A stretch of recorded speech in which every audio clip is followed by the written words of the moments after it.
បាទសូមគោរពជំរាបសួរត្រង់អាដាមអស់លោកស្រីអ្នកនាងកញ្ញាមិត្តភ័ក្តិអ៊ំពូមីងទាំងអស់គ្នាថ្ងៃនេះខ្ញុំធ្វើវីដេអូនេះឡើងដើម្បីរំលឹកអនុស្សាវរីយ៍ដែលខ្ញុំបានចូលរួមធ្វើបុណ្យអភិសេកឆ្លងចែកដីឲ្យអ្នកម្ដាយហនសរឿនអូនប្រុសសុកកកដាបងសុកថាវីលោកតាហននិងញាតិការទាំង7សន្តានរបស់ខ្ញុំនិងសូមអរគុណដល់អ៊ំពូមីងបងប្អូនដែលបានមកជួយធ្វើម្ហូបបេះបន្លែនិងជួយរៀបចំចាត់ចែងទទួលភ្ញៀវហើយនឹងអរគុណដល់ពូមីង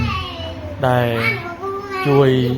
លើកទឹកចិត្តនិងជាកម្លាំងចិត្តដល់ក្មួយៗធ្វើកម្មវិធីនេះដោយរលូនសម្រាប់កម្មវិធីនេះដែរគឺធ្វើឡើងដើម្បីឧទ្ទិសដល់ប្អូនប្រុសសុកកកដាអ្នកម្ដាយហនសរឿនបងសុកថាវីលោកតាហនអ៊ំញុកលោកយាយធួកនិងញាតិការទាំង7សន្តានដើម្បីឲ្យពួកគាត់បានទួលនៅបុណ្យកុសលដែលកូនចៅទាំងអស់គ្នាបានធ្វើជូននឹងដើម្បីឲ្យពួកគាត់រួចផុតទុក្ខទោសឲ្យគាត់បានទទួលបុណ្យច្រើនទៅចាប់ជាតិថ្មីទទួលបានអាយុវែងនិងទ្រព្យសម្បត្តិចំណេះដឹងដើម្បីទ្រទ្រង់អាយុជីវិតនិងមានអាយុវែងហើយបុណ្យដែលគាត់បានទទួលឲ្យគាត់សងឲ្យអស់នៅកម្មពីដែលគាត់បានធ្វើរួចសល់បុណ្យទាំងប៉ុន្មានសូមឲ្យគាត់ទៅចាប់ជាតិជាទេវតាទៅជាអ្វីដែលល្អប្រសើរហើយបុណ្យនេះដែរសូមឲ្យដល់កូនចៅដែលធ្វើឧទ្ទិសឲ្យនឹងសូមឲ្យអ្នកដែលនៅរស់ជួបតែសេចក្តីសុខសេចក្តីចម្រើនកុំឲ្យមានជំងឺ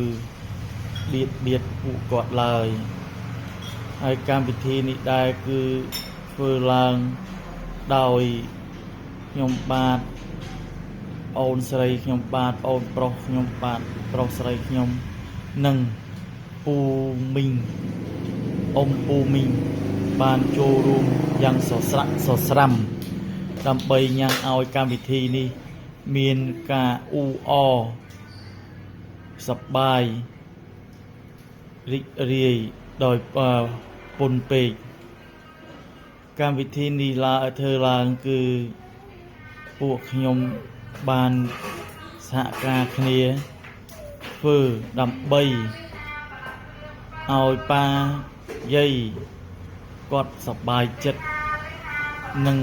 អ្នកដែលបានចែកឋាននឹងគាត់មានកន្លែងស្អាតរស់នៅនិងបានជាផលបុណ្យត្រឡប់មកដល់កូនចៅឲ្យរកទទួលទានរកស៊ីមានបានត្រជាក់ត្រជុំដល់គ្រប់ចំនួនហើយជាចុងបញ្ចប់នេះដែរខ្ញុំក៏គ្មានអ្វីត្រូវនឹងនិយាយដែរដោយសារកម្មវិធីនេះគឺធ្វើឡើងដោយអស់ពីកម្លាំងកាយចិត្តអស់ពីបេះដូងគឺមិនដែលបានធ្វើបុណ្យធំដល់ថ្នាក់នេះទេសម្រាប់ខ្ញុំនិងមីងប្អូនស្រីបងប្អូនពូមីងមៀហើយកម្មវិធីនេះក៏មានការធ្វើទានជូនដល់ចាស់ដែលគាត់បានមកស្ដាប់លោកទេសនានិងជាកិច្ចបញ្ចប់បុណ្យអញ្ចឹងបុណ្យដែលខ្ញុំបានធ្វើនឹងគឺសូមឲ្យដល់ញាតិការទាំង7សន្តានរបស់ខ្ញុំដែលបានចែកឋាននឹងសូមឲ្យពួកគាត់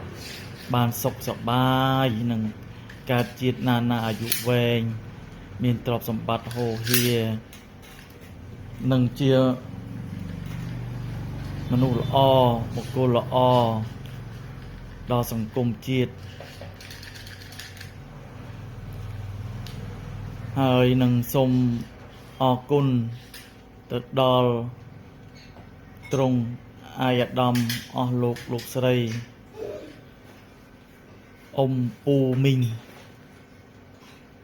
បងប្អូននិងមិត្តភ័ក្តិជិតឆ្ងាយទាំងអស់ដែលបានមកចូលរួមនិងជួយ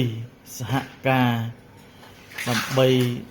ធ្វើឲ្យវិធីបុណ្យនេះទទួលបានជោគជ័យនិងភាពរលូនដល់ទីបញ្ចប់ហើយសូមគោរពជូនពរដល់ភ្ញៀវកិត្តិយសទាំងអស់ដែលបានមកចូលរួមកម្មវិធីនេះសូមឲ្យភ្ញៀវកិត្តិយសទាំងអស់ជួបតែពុទ្ធពរទាំង4ប្រការគឺអាយុវណ្ណៈសុខៈពលៈនិងបរិភេណដើម្បីឃ្លាតឡើយសូមអរគុណ